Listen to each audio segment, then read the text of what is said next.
Hello students, today we are going to discuss about a very new topic that is biomolecules. तो biomolecules बेटा की ਹੁੰਦੇ ਆ as the name is suggesting biomolecules. Bio means living systems and molecules means the chemicals, the compounds, or we can very specifically say organic compounds. So those organic compounds, those organic substances, or simply those chemicals which exist within the body of living systems and are required for their maintenance and growth, those chemicals or substances are called biomolecules. Simply ਉਹ chemicals, ਉਹ substances ਜਿਹੜੇ living systems ਦੇ ਅੰਦਰ ਪਏ ਹੁੰਦੇ ਆ ਤੇ ਉਹਨਾਂ ਦੀ ਗਰੋਥ ਐਂਡ ਮੇਨਟੇਨੈਂਸ ਦੇ ਲਈ ਜ਼ਰੂਰੀ ਹੁੰਦੇ ਆ, ਉਹਨਾਂ ਨੂੰ ਅਸੀਂ ਬਾਇਓਮੋਲੀਕਿਊਲਸ ਕਹਿੰਦੇ ਆ। ਲੋਅਰ ਕਲਾਸਿਸ ਤੋਂ ਅਸੀਂ ਬਾਇਓਮੋਲੀਕਿਊਲਸ ਨੂੰ ਪੜ੍ਹਦੇ ਆ ਰਹੇ ਹਾਂ। ਵੀ ਹੈਵ ਸੋ ਮੈਨੀ ਕਾਈਂਡਸ ਆਫ ਬਾਇਓਮੋਲੀਕਿਊਲਸ ਲਾਈਕ ਸਭ ਤੋਂ ਤੁਸੀਂ ਫੈਮੀਲੀਅਰ ਹੋ carbohydrates, proteins, vitamins, nucleic acids etcetera. ਇਹ ਸਾਰੇ ਬਾਇਓਮੋਲੀਕੂਲਸ। ਇਸ ਤੋਂ ਇਲਾਵਾ ਹੋਰ ਵੀ ਹੁੰਦੇ ਆ, ਹਾਰਮੋਨਸ ਹੋ ਗਏ, ਜਾਂ ਇਸ ਤੋਂ ਇਲਾਵਾ ਸਾਡੇ ਕੋਲ ਆ ਜਾਂਦੇ ਆ ਐਨਜ਼ਾਈਮਸ ਹੋ ਗਏ, ਕੋ ਐਨਜ਼ਾਈਮਸ ਹੋ ਗਏ ਐਟਸੈਟਰਾ। ਇਹ ਸਾਰੇ ਬਾਇਓਮੋਲੀਕੂਲਸ ਆ। ਤੋ ਆਪਾਂ ਬਾਇਓਮੋਲੀਕੂਲਸ ਨੂੰ ਅਲੱਗ-ਅਲੱਗ ਪੋਰਸ਼ਨਸ ਦੇ ਵਿੱਚ ਇਨ ਡਿਟੇਲ ਡਿਸਕਸ ਕਰਾਂਗੇ। ਲਾਈਕ ਪਹਿਲਾਂ ਕਾਰਬੋਹਾਈਡਰੇਟਸ ਹੋ ਗਏ, ਪ੍ਰੋਟੀਨਸ ਹੋ ਗਏ, ਵਿਟਾਮਿਨਸ ਹੋ ਗਏ, ਨਿਊਕਲਿਕ ਐਸਿਡਸ, ਐਨਜ਼ਾਈਮਸ। ਇਹ ਸਾਰਿਆਂ ਨੂੰ ਆਪਾਂ ਅਲੱਗ-ਅਲੱਗ ਕੈਟੇਗਰੀਜ਼ ਬਣਾ ਕੇ ਅਲੱਗ-ਅਲੱਗ डिवाइड करके बायोमोलिक्यूल्स ਨੂੰ फिर आप डिस्कस करांगे in detail. So we are starting with carbohydrates.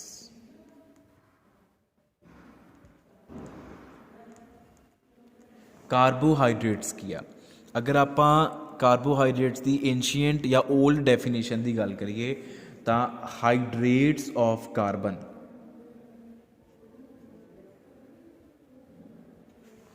hydrates of carbon as the name is suggesting, carbohydrates, hydrates of carbon। hydrate ਦਾ ਮਤਲਬ ਹੁੰਦਾ ਜਦੋਂ ਕੋਈ ਵੀ ਐਟਮ ਜਾਂ ਕੋਈ ਵੀ ਮੋਲੀਕਿਊਲ ਉਹਦੇ ਨਾਲ ਵਾਟਰ ਮੋਲੀਕਿਊਲ ਐਸੋਸੀਏਟਡ ਹੋਣ, ਉਹਨੂੰ ਅਸੀਂ ਬੋਲ ਦਿੰਦੇ ਹਾਂ ਕਿ ਦੈਟ ਸਬਸਟੈਂਸ ਇਜ਼ ਹਾਈਡਰੇਟਡ, ਉਹਦਾ ਹਾਈਡਰੇਟ ਬਣਿਆ ਹੋਇਆ ਵਾ।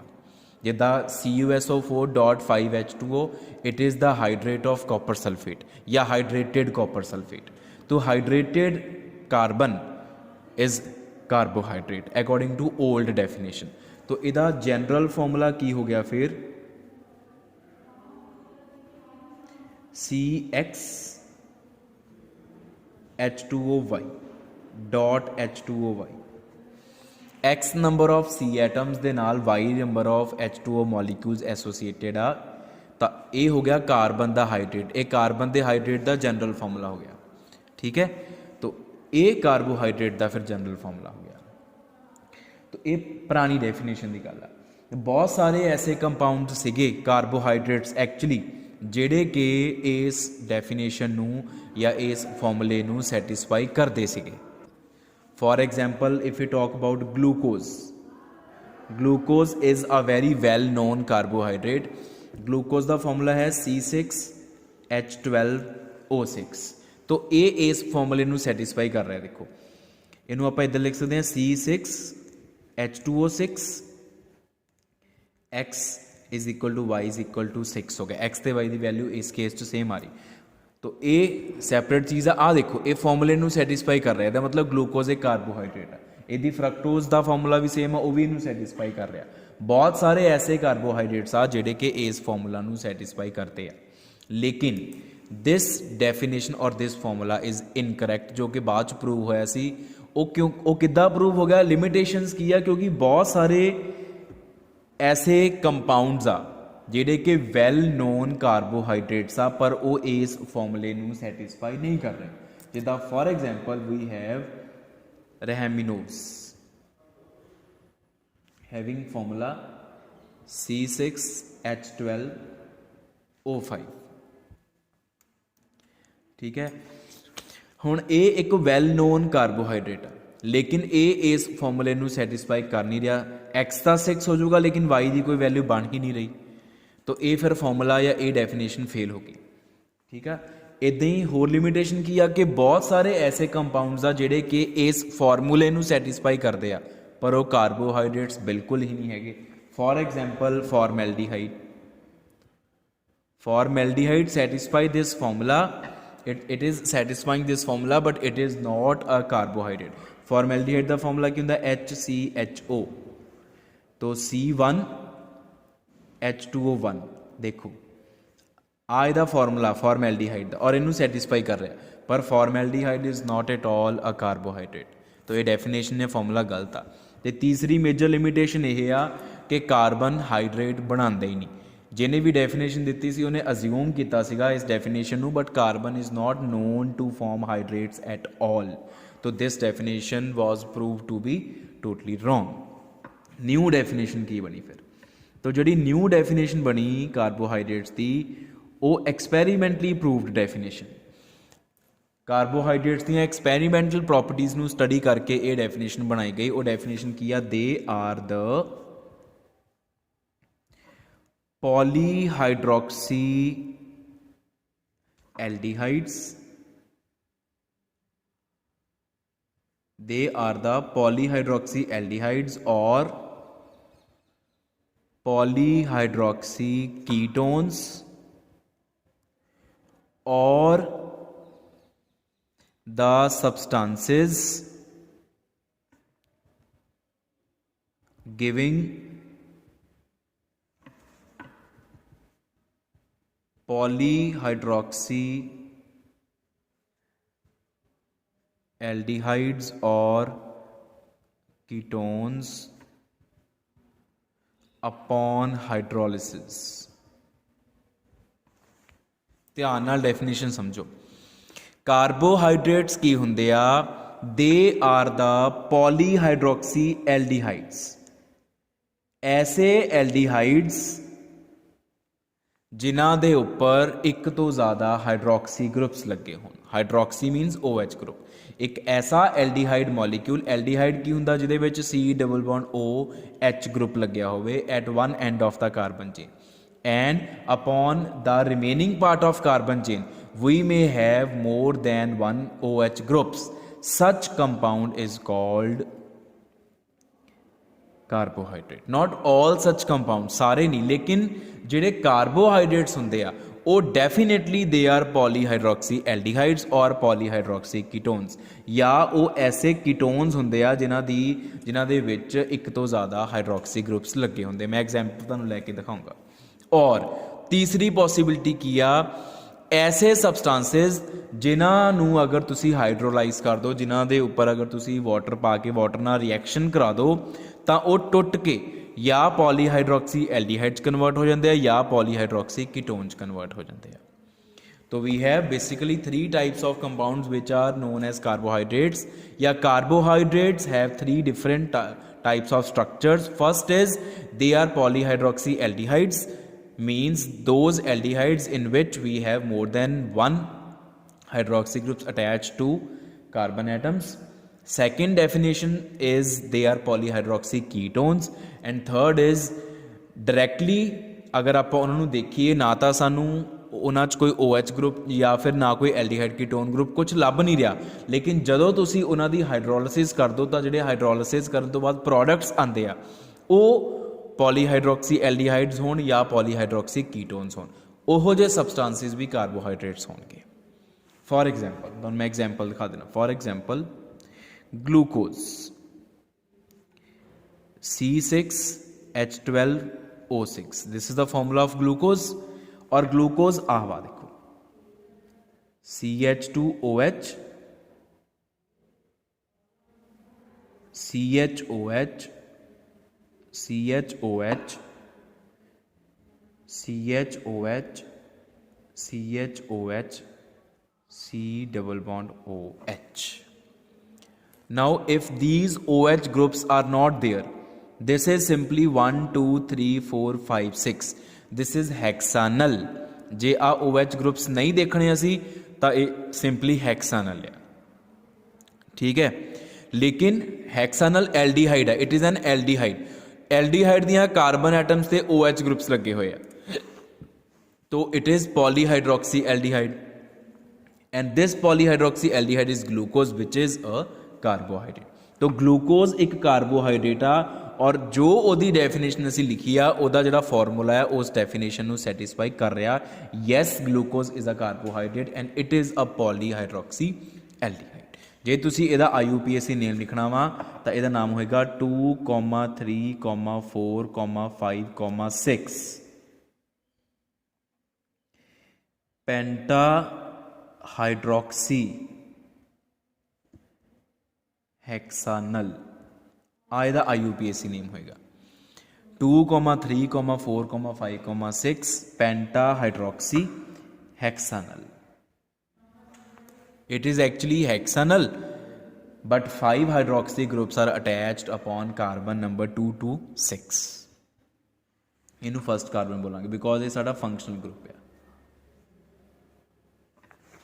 तो ये डेफिनेशन असल पॉलीहाइड्रोक्सी एल्डिहाइड्स ਦੀ। इस तो बाद असी ਜਿਹੜੇ ਕਾਰਬੋਹਾਈਡਰੇਟਸ ਆ ਉਹਨਾਂ ਨੂੰ ਅਸੀਂ ਸ਼ੂਗਰਸ ਵੀ ਬੋਲ ਦਿੰਦੇ ਆ ਯੂਜੂਅਲੀ ਔਰ ਉਹਨਾਂ ਨੂੰ ਆਪਾਂ ਸੈਕਰਾਈਡਸ ਵੀ ਬੋਲ ਦਿੰਦੇ ਆ। they are also called named as saccharides और normally sugars भी कहते हैं। ठीक है जी। फिर अगों गल आ जाती है classification of carbohydrates.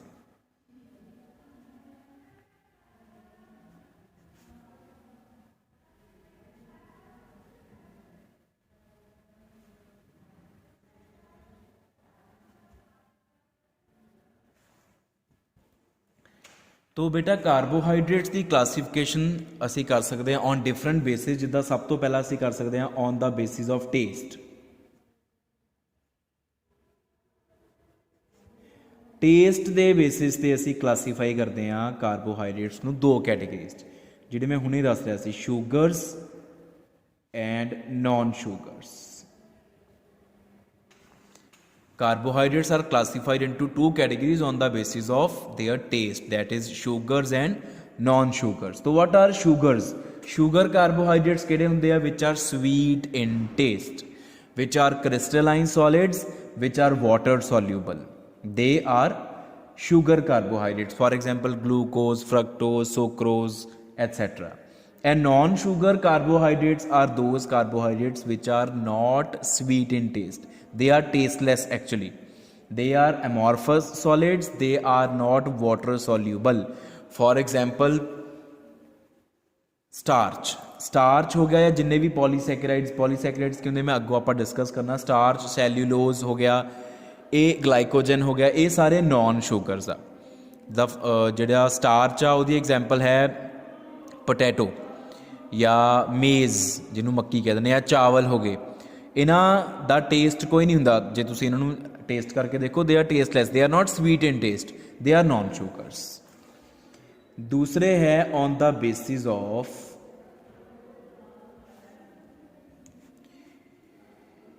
Reaction with Fehling solution और Tollens reagent.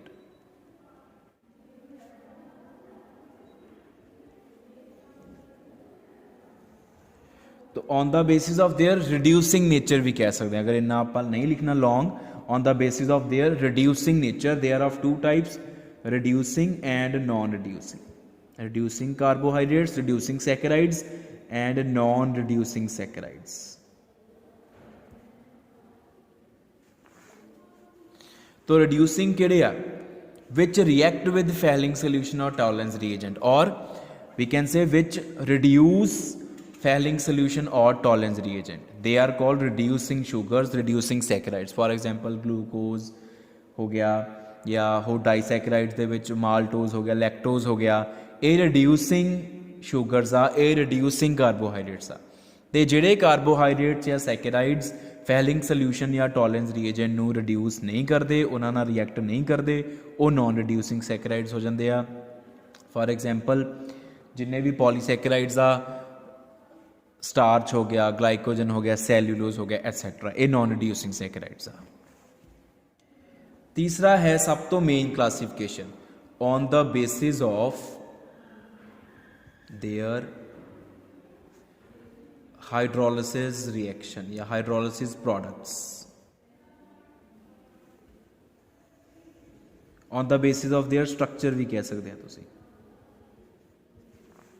On the basis of their structure और on the basis of their hydrolysis products. तो ये बेसिस ते असी क्लासीफाई करते हैं। सब तो पहला है साडे कोल monosaccharides. What are monosaccharides? They are the simplest carbohydrates which cannot be hydrolyzed further into smaller carbohydrates। सब तो छोटे कार्बोहाइड्रेट्स जिन्हां दी हाइड्रोलिसिस करन दे बावजूद भी वो अपने तो छोटे कार्बोहाइड्रेट्स दे विच डीकंपोज नहीं हो सकते, अपने तो छोटे कार्बोहाइड्रेट्स दे विच नहीं टुट सकते, वो मोनोसैकेराइड्स कहलाए जाते हैं। For example glucose, fructose etcetera, glyceraldehyde हो गया, ग्लूकोज, फ्रक्टोज, ग्लिसरैल्डिहाइड, इरिथ्रोज, ये सारे मोनोसैकेराइड्स की कैटेगरी जाते। मैनोज हो गया, गलैक्टोज हो गया, ऑल दीज आर मोनोसैकेराइड्स जिहड़े फर्दर तोड़े नहीं जा सकते। ये सब तो छोटे कार्बोहाइड्रेट्स आ। दूसरे डाइसैकेराइड्स। डाइसैकेराइड्स की हो गए ऐसे सैकेराइड्स, ऐसे कार्बोहाइड्रेट्स जिन्हां दी हाइड्रोलिसिस तो बाद साडे कोल दो मोनोसैकेराइड्स आंदे आ। Disaccharides are defined as those carbohydrates which are composed of two monosaccharide units और which upon hydrolysis give two monosaccharide units, जिहड़े टुट के दो मोनोसैकेराइड दिंदे आ सानू। मोनोसैकेराइड सब तो छोटे कार्बोहाइड्रेट्स आ जिहड़े कि अगों फर्दर तोड़े नहीं जा सकते। तो डाइसैकेराइड्स डीकंपोज हुंदे आ जदों उन्हां नूं हाइड्रोलिसिस उन्हां दी कराई दी आपां तां दो मोनोसैकेराइड आ जांदे आ। For example sucrose, for example lactose, maltose etcetera, ये डाइसैकेराइड्स आ। इदां ही ट्राईसैकेराइड्स। ट्राईसैकेराइड्स की होंगे दोज कार्बोहाइड्रेट्स और those saccharides which upon hydrolysis give three monosaccharide units और those saccharides which are composed of three monosaccharide units. और ट्राईसैकेराइड दी एग्जांपल की होगी साडे कोल, trisaccharide is raffinose. Raffinose is trisaccharide. इदां ही टेट्रासैकेराइड हो गया, वो है स्टैकियोज। तो फर्दर जो आप मूव करते हैं तो साडे कोल एंड च आ जाते हैं पॉलीसैकेराइड्स।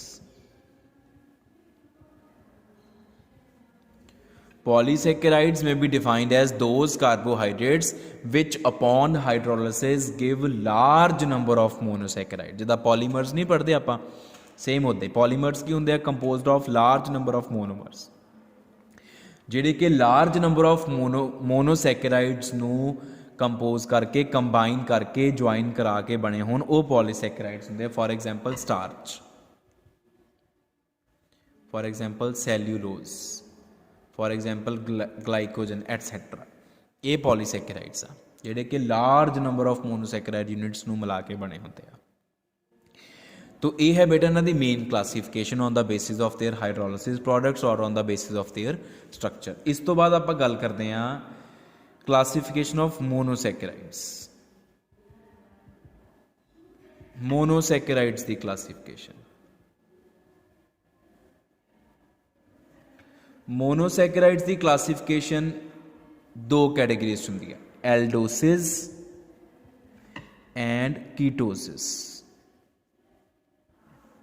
Aldoses and ketoses. तो एल्डोसिस किहड़े कार्बोहाइड्रेट्स या किहड़े मोनोसैकेराइड्स होंदे जिन्हां च एल्डिहाइडिक ग्रुप होवे, जिद्दां ग्लूकोज पढ़ के आए सी आपां। Glucose is an Eldhose.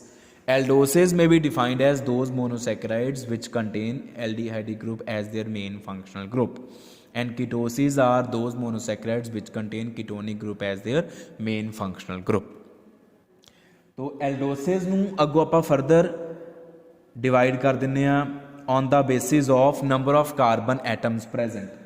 number of carbon atoms ਕਿੰਨੇ ਆ ਉਹਦੇ ਬੇਸਿਸ ਤੇ, ਜਿੱਦਾਂ ਸਿੰਪਲੀ ਐਲਡੋ ਟਰਾਈਓਸਿਸ aldotetrosis,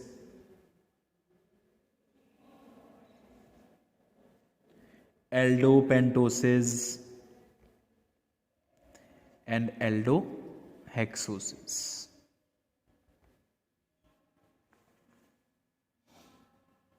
ऐसे aldotriose, the definition है कि what do you mean by an aldotriose? It is a monosaccharide in which main functional group is aldehydic group, and overall the carbohydrate contains 3 carbon atoms, 4 carbon atoms, 5 carbon atoms, 6 carbon atoms.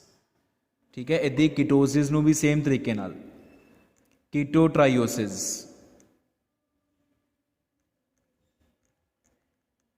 कीटोटेट्रोसिस, कीटोपेंटोसिस and कीटोहेक्सोसिस.